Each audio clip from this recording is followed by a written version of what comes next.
Good evening and welcome to Alum Rock Christian Church in San Jose, California. We are about to start the season which we call Advent, or the preparation for the coming of the Lord. For the next 25 evenings, we are going to share with you a reflection by Allison Pittman in her book, a wonderful book called Keeping Christmas. And in this book, Allison compares the transformation of Ebenezer Scrooge into a new man to the transformation that we all have as Christians when we believe in Jesus Christ. So we hope that you will tune in every night and watch this with us.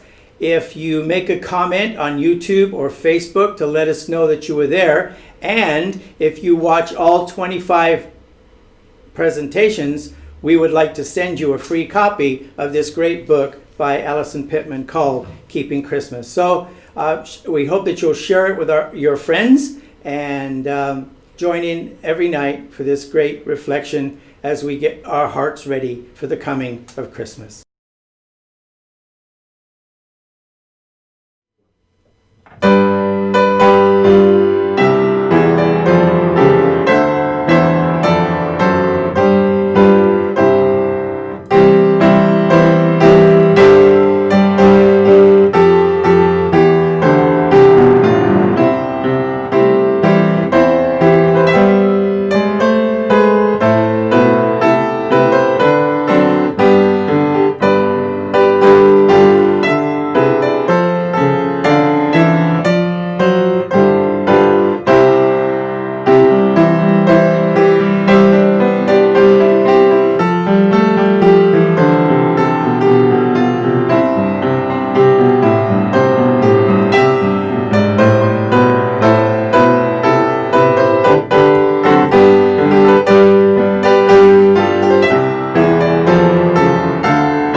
On our Advent calendar for December 4th, we open it up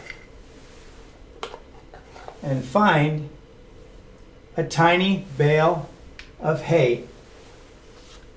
Tired and exhausted from their very long ride, they looked for a quiet inn where they could be inside.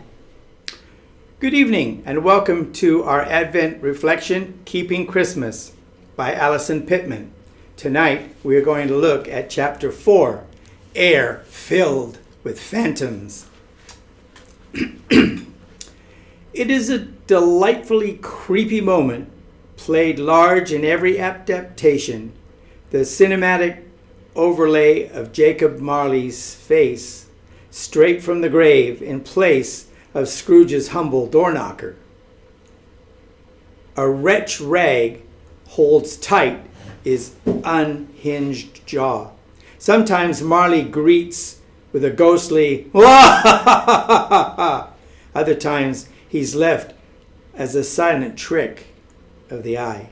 In the novel, Scrooge sees him as he had seen him in life, with ghostly spectacles turned up on his ghostly forehead and a mysterious breeze ruffling his hair, his eyes wide and staring, a face beyond the specter's control.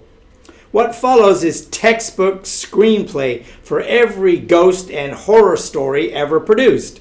Scrooge hears noises. Scrooge ignores noises. Bells ring, boards creak, scuttle, scuttle. He keeps the house dark because it's cheaper. We in the audience scream, "Turn on the light, turn on the light." He makes his way around the room, looking under furniture and behind doors.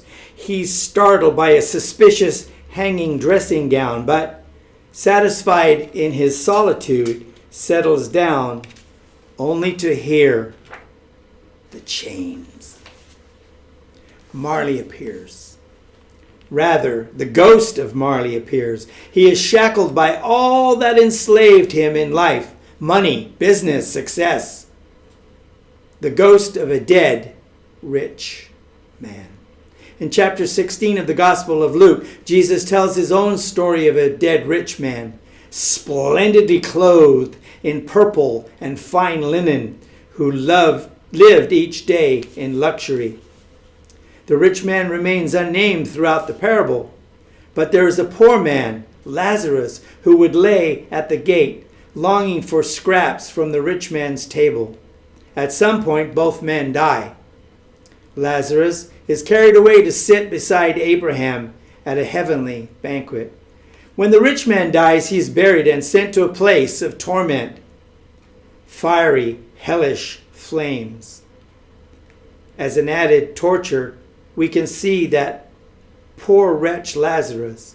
He shouts to Father Abraham, "Have pity on me and send Lazarus to dip the tip of his finger in water and cool my tongue, because I am in agony in this fire." This particular chapter from Luke's Gospel never gets to be the narration of the church's Christmas pageant. It doesn't exactly lead itself to dressing children in adorable shepherd costumes and having the excitement of a live donkey on stage. Nobody wants to see their child dressed up as ragged Lazarus with a family pet licking pepperoni sores. A shame, because its lesson plays a large part in what we celebrate at Christmas. When almost everyone is inclined to reach a little deeper into their pockets and give to the organizations that help the Lazaruses at our gates. This parable, like a Christmas carol, impresses the godliness of lifelong generosity, the sharing of wealth, the importance of giving while you're alive, while you can. Otherwise, you end up a rich man burning in hell, asking for a bit of water to be touched to your tongue, only to hear, "Son, remember that in your lifetime you received your good things, while Lazarus received bad things. But now he is comforted here, and you are in agony." Dickens banishes the wealthy deceased to the bitter cold streets of London. Marley takes Scrooge to look out on his own window, where the air is thick with phantoms, each wearing the shackles of their lives' work, fine clothes, and boxes of money. At least one was well known to Scrooge, remembered as a successful man of business, just like Marley, just like Scrooge. In this moment, too, we see another point in which the dead and the living merge. Well, almost. The phantom sees a woman seeking shelter in a doorway, dying probably. She is certainly cold, hungry, and clutching an infant who, if she does die, will soon suffer the same fate. And the phantom can do nothing to help her. Unlike the rich man in Jesus' parable, this dead man knows better than to seek his own comfort. When he longs for is to comfort her. His anguish, which he shares with all his fellow ghosts, is his helplessness. The misery with them all was clearly that they sought to interfere for good in human matters and had lost the power forever. To think, just an hour before, Scrooge walked right past her. We've all had those moments, haven't we?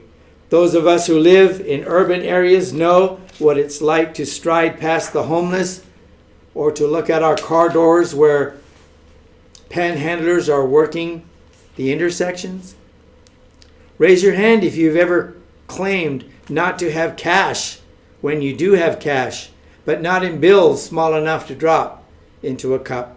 All of us have, at one time or another, walked right past a hungry person without offering a crumb, even though our consciences might prick with every step. Those people living in the fringes of our comfortable lives can haunt us. Those missed opportunities for generosity can follow us around and impact us in two ways. They can pile one on top of the other, wrapping lockbox hearts in chains. Or, with a bit of prompting, we can try to do more, do better, do something next time. Perhaps watching Scrooge step over the woman in his doorway is what spurred Jacob Marley to visit his old pal. Unlike other bogus Christmas angel stories, there's no reward for Marley if or when Scrooge has a change of heart. He is not going to get wonderful life wings or any kind of good place promotion. He is merely a mission of good to warn a friend from living a life of the same mistakes, to give Scrooge the chance no one gave him. The rich man in the parable pleads for such an ambassador. He implores Abraham to send Lazarus to his 5 brothers, whom we can assume are equally wealthy, to warn them to embark immediately on a life of charity. But Abraham will not be swayed, saying that the rich brothers can read the things written by Moses and the prophets and figure it out for themselves. The rich man begs, "No, Father Abraham, but if someone from the dead goes to them, they will repent." But Abraham says, if they do not listen to Moses and the prophets, then they will not be convinced even if someone rises from the dead. I would call it a pretty safe assumption that more people have watched some version of A Christmas Carol than have read the parable of the rich man and Lazarus. The universality of Christ's message in the parable is clear. The rich man is condemned because of his treatment of the poor. Dickens holds true to Jesus' claim in this. Marley is not risen from the dead. He is dead. Remember? Dead as a doornail. But Scrooge will be persuaded by the persona of one who has risen from the dead. The 3 spirits of Christmas, and the first is due when the bell tolls 1. Sleep tight. I hope you'll join us tomorrow for the next chapter. Good night, and God bless.